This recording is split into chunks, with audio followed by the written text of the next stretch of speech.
Hello ಸ್ನೇಹಿತರೆ, good morning. Welcome back to my channel. ಇವತ್ತು ನಮ್ಮ ಫ್ಲೈಟ್ ಇರೋದು 9:15ಗೆ.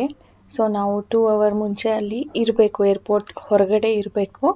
ಒಳಗಡೆ ನಮಗೆ ಎಲ್ಲ ಪ್ರೊಸೀಜರ್ ಮುಗಿಸ್ಕೊಂಡು ಬ್ಯಾಗೇಜನ್ನು 1 ಅವರ್ ಮುಂಚೆ ನಾವು ಬ್ಯಾಗೇಜ್ ಕೌಂಟರ್ ಕ್ಲೋಸ್ ಆಗುತ್ತೆ 1 ಅವರ್ ಮುಂಚೆ. ಆ್ಯಂಡ್ ನಮಗೆ ಇಲ್ಲಿಂದ 1 ಅವರ್ ಜರ್ನಿ ಆಗುತ್ತೆ. ಹಾಗಾಗಿ ನಾವು 5 ಗಂಟೆಗೆಲ್ಲ ಎದ್ದಿದ್ದೀವಿ, 6 ಗಂಟೆಗೆಲ್ಲ ಬಿಡೋಣ ಅಂತ ಹೇಳಿಬಿಟ್ಟು. ಮತ್ತು ನೆನ್ನೆನೇ ಎಲ್ಲನೂ ಬಟ್ಟೆಗಳ ಪ್ಯಾಕಿಂಗ್ ಆಗಿತ್ತು. ನಮ್ಮ ಎಲೆಕ್ಟ್ರಾನಿಕ್ಸ್ ಎಲ್ಲ ಕೂಡ ನಾವು ಬ್ಯಾಗೇಜಲ್ಲಿ ಇಡೋ ಹಾಗಿಲ್ಲ, ಕ್ಯಾಬಿನ್ ಬ್ಯಾಗಲ್ಲೇ ಇಟ್ಕೊಳ್ಬೇಕು. ಲಗೇಜಸಲ್ಲಿ ಇಡಂಗಿಲ್ಲ, ಅದಕ್ಕೆ ಅದನ್ನು ಸಪ್ರೇಟಾಗಿ ಪ್ಯಾಕಲ್ಲಿ ಇಟ್ಕೊಳ್ತಾ ಇದ್ದೀವಿ. ಇದನ್ನು ಏರ್ಪೋರ್ಟಲ್ಲಿ ಒಂದೊಂದೇ ತೆಗೆದು ಅವ್ರಿಗೆ ತೋರಿಸ್ಬೇಕು ಏನೇನಿದೆ ಅಂತ ಬ್ಯಾಗಲ್ಲಿ. ನಾನು ಅನ್ಕೊಂಡಿದ್ದೆ ದೊಡ್ಡ ಬ್ಯಾಗಲ್ಲೇ ಹಾಕ್ಬಿಡೋಣ, ತೆಗಿಯೋದು ತಪ್ಪುತ್ತೆ ಅಂತ ಹೇಳ್ಬಿಟ್ಟು. ಆಮೇಲೆ ರಾಜೇಶ್ ಹೇಳಿದ್ರು, ಇಲ್ಲ, ಆ ಬ್ಯಾಗಲ್ಲಿ ಏನಾದರೂ ಹಾಕಿದ್ರೆ ನೀನು ಅದು ಹೋಲ್ಡ್ ಮಾಡಿಬಿಡ್ತಾರೆ, ಮುಂದೆ ತಗೊಳ್ಳೋದಿಲ್ಲ, ಅವರು ಸ್ಕ್ಯಾನ್ ಮಾಡಿಬಿಟ್ಟು ಅಲ್ಲೇ ಇಟ್ಕೊಂಡು ಬಿಡ್ತಾರೆ, ಅವಾಗ ನಮಗೆ ತುಂಬಾ ಪ್ರಾಬ್ಲಮ್ ಆಗುತ್ತೆ, ಬೇಡ ಅಂದ್ಬಿಟ್ಟು ಪ್ಯಾಕಲ್ಲಿ ಹಾಕೊಳ್ತಾ ಇದ್ದೀವಿ. ನಮ್ಮ ಎಲೆಕ್ಟ್ರಾನಿಕ್ಸ್ ತುಂಬಾನೇ ಇರುತ್ತೆ ಸರ್, ಲೈಕ್ ಬರೀ ಫೋನು, ಅದರ ಚಾರ್ಜರು ಮಾತ್ರನೇ ಅಲ್ಲ, ನಮಗೆ ಹಾರ್ಡ್ ಡಿಸ್ಕ್ ಬೇಕಾಗುತ್ತೆ, ಫೋಟೋಸ್ನೆಲ್ಲಾನು ಕೂಡ ಟ್ರಾನ್ಸ್ಫರ್ ಮಾಡ್ಕೊಳ್ಳೋದಕ್ಕೆ. ಹಾರ್ಡ್ ಡಿಸ್ಕ್ ತಗೊಂಡಿಲ್ಲ ಅಂದ್ರೆ ಲ್ಯಾಪ್ಟಾಪ್ ತಗೊಳ್ಬೇಕಾಗತ್ತೆ, which is very heavy compared to hard disk. So hard disk ತಗೊಳ್ಬೇಕು, ಅದಕ್ಕೆ ಟ್ರಾನ್ಸ್ಫರ್ ಮಾಡುವಂಥ ಡೇಟಾ ಕೇಬಲ್ ತಗೊಳ್ಬೇಕು, ಫೋನ್ಗಳು, ಅದರ ಚಾರ್ಜರು, ಪವರ್ ಬ್ಯಾಂಕ್, ಅದರ ಚಾರ್ಜರು, ನಮ್ಮ 2 ಕ್ಯಾಮ್ರಾಸ್ ಇದೆ ಅದು, ಅದರ ಎಕ್ಸ್ಟ್ರಾ ಬ್ಯಾಟ್ರಿ, ಅದರ ಚಾರ್ಜರ್ಸ್, ಅಡಾಪ್ಟರು, ಮೈ ಗಾಡ್, ಎಲ್ಲನೂ ಆ ಪ್ಯಾಕಲ್ಲಿ ತುಂಬಿದೆ. ಈಗ ನಾವು ಜರ್ನಿ ಶುರು ಮಾಡ್ತಾ ಇದ್ದೀವಿ. ನಾವೆಲ್ಲೇ ಹೋದ್ರೂ ನಾವೆಷ್ಟು ಖುಷಿ ಪಡ್ತೀವೋ ಅದೇ ರೀತಿಯಲ್ಲಿ ನೀವು ಕೂಡ ನೋಡಿ ಅದನ್ನು ಖುಷಿ ಪಡಬೇಕು ಅಂತ ಎಲ್ಲ ಥರದ್ದು ಕ್ಲಿಪ್ಪಿಂಗ್ಸ್ನ ಎಲ್ಲ ರೀತಿಯಲ್ಲೂ ಕೂಡ ಈ ಆ್ಯಂಗಲಲ್ಲಿ ಚೆನ್ನಾಗಿರುತ್ತೆ, ಆ ಆ್ಯಂಗಲಲ್ಲಿ ಚೆನ್ನಾಗಿರುತ್ತೆ ಅಂತ ತೆಗೆದು ನಿಮಗೆ ಶೇರ್ ಮಾಡೋದಕ್ಕೆ ಟ್ರೈ ಮಾಡ್ತೀವಿ. ಸೊ ಇವತ್ತು ಕೂಡ ಅದೇ ಪ್ರಯತ್ನದಲ್ಲಿ ಹೊರಟಿದ್ದೀವಿ. Ready to leave. ಬನ್ನಿ ಸ್ನೇಹಿತರೆ, ಹೊರಡೋಣ. ನಮ್ಮ ಮೂರು ಲಗೇಜ್ ಸಡನಲ್ಲಿ ಆಗ್ತಾನೇ ಇಲ್ಲ. ಇನ್ಮೇಲೆ ದೊಡ್ಡದು ಹಿಂದೆ ಇಟ್ಬಿಟ್ಟು ಬಾಕಿದ 2 ಮುಂದೆ ಅಡ್ಜಸ್ಟ್ ಮಾಡಬೇಕು.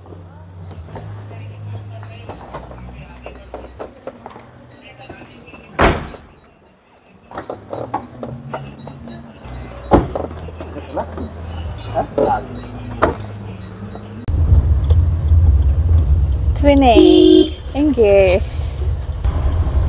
ಇವತ್ತು ನಮ್ಮ ಲಗೇಜ್ ಮುಂದೆ ಕುತ್ಕೊಂಡ್ಬಿಟ್ಟಿದೆ, ಇವ್ರು ಅದಕ್ಕೆ ಹಿಂದೆ ಕುತ್ಕೊಂಡ್ಬಿಟ್ಟವ್ರೆ. ಇಲ್ಲಾಂದ್ರೆ ಯಾವಾಗಲೂ ಮುಂದೆ ಹೋಗಿರೋರು. ಅಲ್ಲೂ ಹಿಂಗೇನೆ ಅನ್ಸುತ್ತೆ ಜನ, ಇನ್ಮೇಲೆ ಟ್ರಾನ್ಸ್ಫರ್ ಆಗಬೇಕಾದ್ರೆ ಒಂದು ಪ್ಲೇಸಿಂದ ಇನ್ನೊಂದು ಪ್ಲೇಸ್ಗೆ ಸಾಕಾಗೋದಿಲ್ಲ. ನಮ್ಗೂ ಅಲ್ಲೂ ಇದೆ ತಾನೇ ಕೊಟ್ಟಿರೋದು.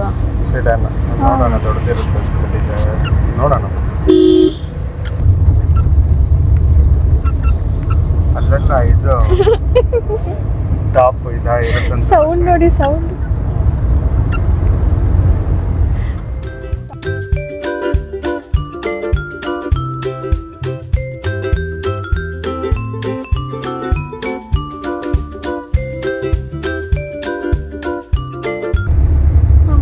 I remember my first flight journey to Delhi.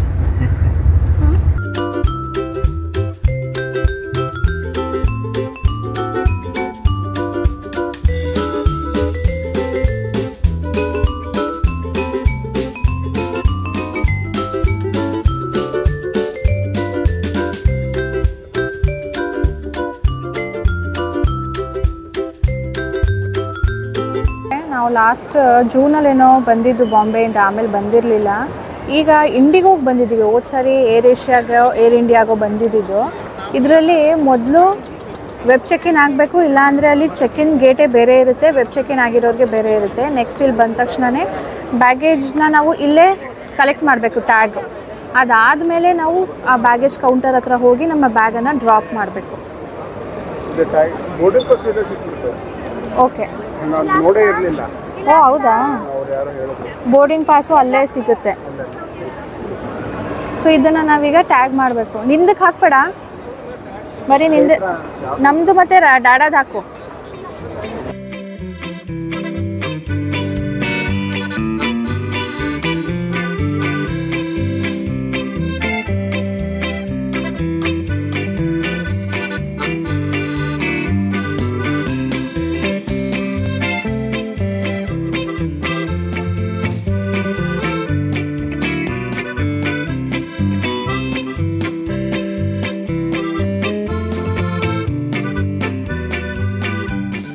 ಈಗ ಟೈಮ್ ಬಂದು 8:15 ಸ್ನೇಹಿತರೆ. ಎಲ್ಲ ಮುಗಿಸಿ ಲಾಂಜ್ಗೆ ಬರೋ ತನಕ 8:15 ಆಗಿದೆ. ನಮ್ಮ ಫ್ಲೈಟ್ ಇರೋದು 9:15ಗೆ. 9 ಗಂಟೆಗೆಲ್ಲನೂ ಡೋರ್ ಕ್ಲೋಸ್ ಆಗುತ್ತೆ. ಅದ್ರ ಮುಂಚೆ ನಾವು ಬೋರ್ಡ್ ಮಾಡಬೇಕು. ಸೊ ಇನ್ನು ಟೈಮ್ ಇತ್ತಲ್ಲ ಅರ್ಧ ಗಂಟೆ ಅಂತ ಹೇಳಿಬಿಟ್ಟು ನಾವೀಗ ಲಾಂಜ್ ಆ್ಯಕ್ಸಸ್ ಮಾಡ್ತಾ ಇದ್ದೀವಿ. ಲಾಂಜ್ ಆ್ಯಕ್ಸಸ್ ಅಂದರೆ ನಮ್ಗೆ ಕ್ರೆಡಿಟ್ ಕಾರ್ಡ್ ಇರುತ್ತಲ್ಲ, ಅದರಲ್ಲಿ ಜಸ್ಟ್ ₹2 ಕೊಟ್ಟರೆ ನಾವು ಇದನ್ನು ಆ್ಯಕ್ಸಸ್ ಮಾಡ್ಬೋದು. ಅದು ಇಲ್ಲ ಅಂದರೆ ನಾವು 2000 ಪರ್ ಹೆಡ್ ಕೊಟ್ಟು ಹೋಗಬೇಕಾಗತ್ತೆ. ಸೊ ಈಗ ಸ್ವಲ್ಪ ಲೈಟಾಗಿ ತಿಂತಾ ಇದ್ದೀವಿ, ಯಾಕಂದರೆ ಫ್ಲೈಟಲ್ಲಿ ಕೂಡ ಮೀಲ್ ಬುಕ್ ಮಾಡಿದ್ದೀವಿ. ಇದು ಕ್ಯಾಪಚಿನೋ. ಇಲ್ಲಿನ ಆ್ಯಂಬಿಯನ್ಸ್ ಅಂತೂ ತುಂಬಾ ಚೆನ್ನಾಗಿರುತ್ತೆ. ಯಾವುದೇ ಒಳ್ಳೆ ರೆಸ್ಟೋರೆಂಟ್ಗಿಂತ ಕಡಿಮೆ ಇರೋದಿಲ್ಲ. ಆ್ಯಂಡ್ ಜನನೂ ತುಂಬ ಇರ್ತಾರೆ ಅಂತ ಹೇಳೋಕ್ಕಾಗಲ್ಲ, ಬರ್ತಾ ಇರ್ತಾರೆ ಹೋಗ್ತಾ ಇರ್ತಾರೆ. ಸೊ ಲಾಸ್ಟಲ್ಲಿ ವ್ಯಾಫಲ್ ತೊಗೊಂಡೆ, ಟೈಮ್ ಆಗಿಬಿಟ್ಟಿದೆ ಈಗ.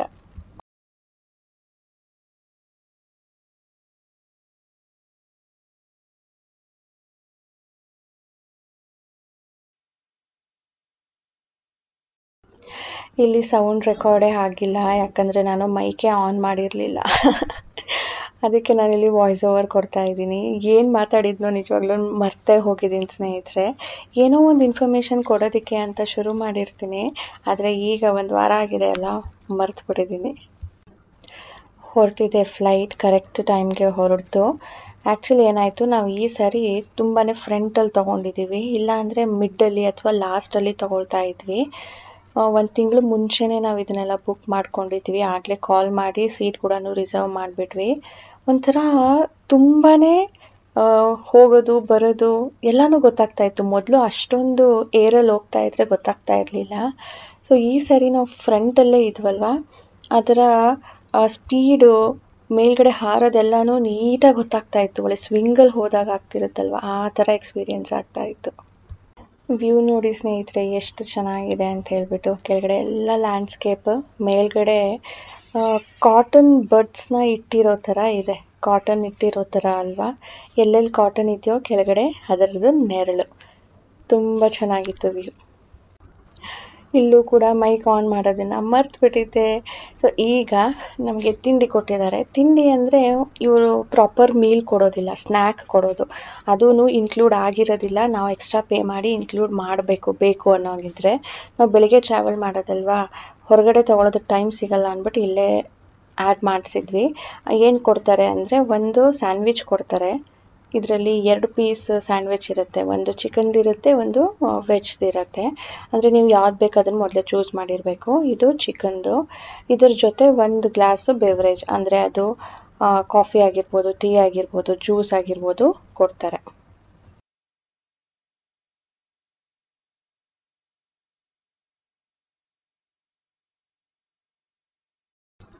ಆ ಕಿಟಕಿಯಲ್ಲಿ ವೈಟ್ ಚುಕ್ಕಿ ಕಾಣ್ತಿದೆ ಅಲ್ವಾ, ಅದು ಏನು ಅಂದರೆ ನಮ್ಮ ಪಕ್ಕ ಒಂದು ಪ್ಲೇನ್ ಹಾರ್ತಾ ಇತ್ತು. First time experience. ಅದನ್ನು ಕ್ಯಾಪ್ಚರ್ ಮಾಡೋದಕ್ಕೆ ಟ್ರೈ ಮಾಡಿದ್ವಿ, ಅದು ಈ ಥರ ಕಾಣ್ತಾ ಇತ್ತು. ಅಲ್ಲಿ ಡಾರ್ಕ್ ಕಾಣ್ತಿದೆಯಲ್ಲ, ಫುಲ್ ಮರಗಳು, ಒಂಥರ ಕಾಡ್ ಥರ ಮಾಡಿದ್ದಾರೆ ಅನಿಸುತ್ತೆ. ಆ್ಯಂಡ್ ಇದು ವೈಟ್ ಕಾಣ್ತಿರೋದು full cluster of houses. And green ಕಾಣ್ತಾ ಇರೋದು ಒಳ್ಳೆ ಗ್ರೀನ್ ಬೆಡ್ ಥರ ಇದೆ. ಇದು ಫಾರ್ಮ್ ಲ್ಯಾಂಡಲ್ಲಿ ನೋಡಿ ಒಂದೊಂದು 2 ಮನೆಗಳಿರುತ್ತೆ. ಕೆಲವೊಂದು ಕಡೆ ಫುಲ್ ವೈಟ್ ಇದೆಯಲ್ಲ, ಅದು ಫುಲ್ ಮನೆಗಳು. ಒಂಥರ ಚೆನ್ನಾಗಿರುತ್ತೆ ಎಲ್ಲನೂ ಅನಲೈಸ್ ಮಾಡೋದಕ್ಕೆ ಮೇಲಿಂದ. ಈಗ ನಾವು ಅಮೃತ್ಸರಲ್ಲಿ ಲ್ಯಾಂಡ್ ಆಗ್ತಾ ಇದ್ದೀವಿ. ಇದು ಸಿಟಿ ಅನಿಸುತ್ತೆ, ಬರೀ ಮನೆಗಳಿದೆ, ಗ್ರೀನ್ ಫೀಲ್ಡ್ ಇಲ್ಲವೇ ಇಲ್ಲ. ನೋಡಿ ಎಷ್ಟು ದೊಡ್ಡದಿದೆ ಅಮೃತ್ಸರ್.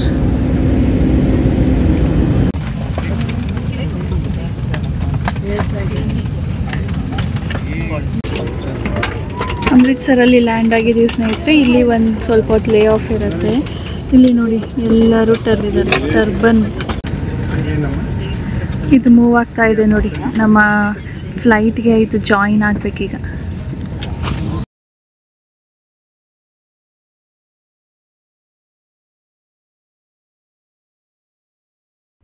ಜಾನು, ರಿಮೆಂಬರಿಂಗ್ ಫಸ್ಟ್ ಟೈಮ್ ಅಮೃತ್ಸರಲ್ಲಿ ಇಳಿದಿದ್ವಲ್ಲ.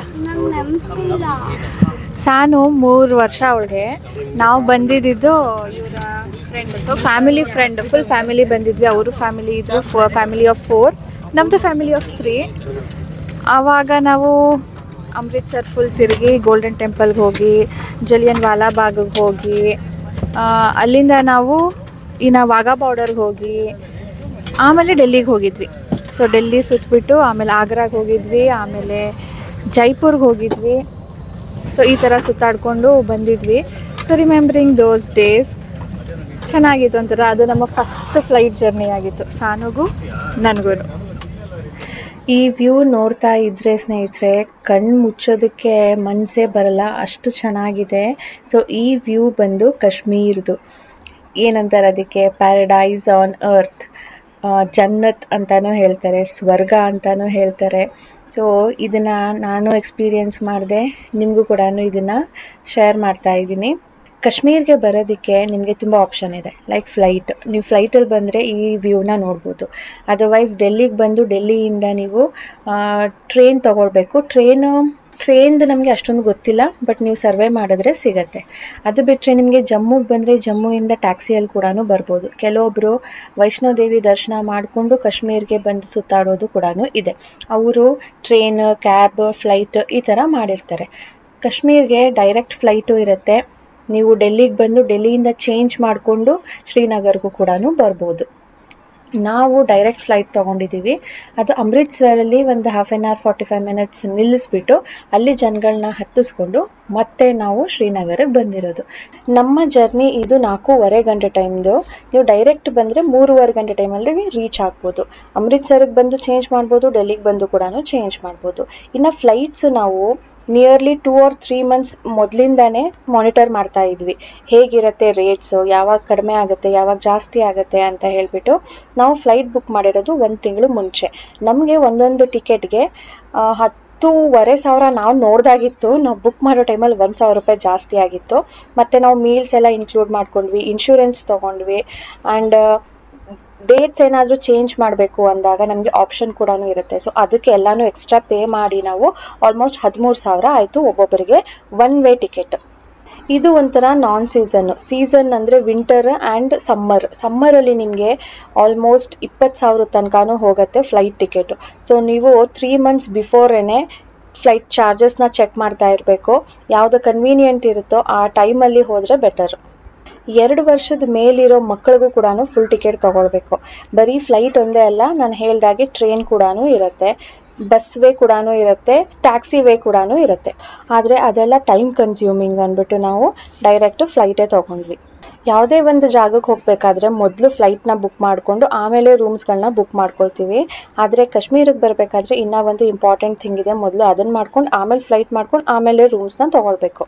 ಅದೇನು ಅಂತ ತಿಳ್ಕೊಳ್ಬೇಕು ಅಂದರೆ ನನ್ನ ಮುಂಬರೋ ವ್ಲಾಗ್ಸ್ಗಳಲ್ಲಿ ತಿಳಿಸ್ತೀನಿ, ಅದನ್ನು ನೋಡೋದನ್ನು ಮರಿಬೇಡಿ.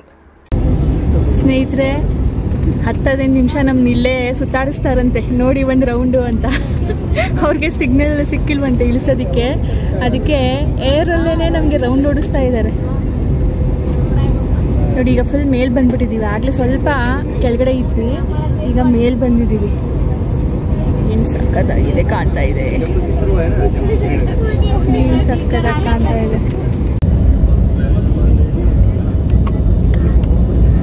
ಸೊ ಈಗ ಲ್ಯಾಂಡಿಂಗ್ಗೆ ಸಿಟಿ ಹತ್ರ ಬಂದ್ಬಿಟ್ವಿ, ರೇಂಜಸ್ ಎಲ್ಲ ಬಿಟ್ಟು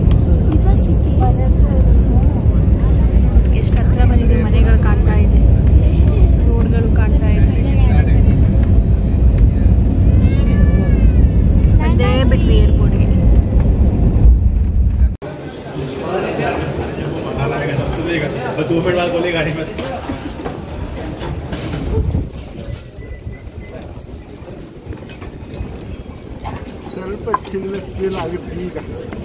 But not so much. This is like pleasant.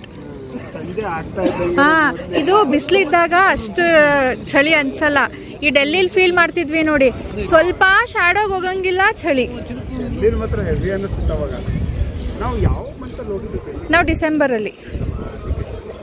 But okay, ಅಲ್ಲಿ ಅಷ್ಟೊಂದು ಅಂದರೆ ಮೋಡ ಬಂದಾಗ ಶಾಡೋಗ್ ಹೋದಾಗ ಚಳಿ. But this is good.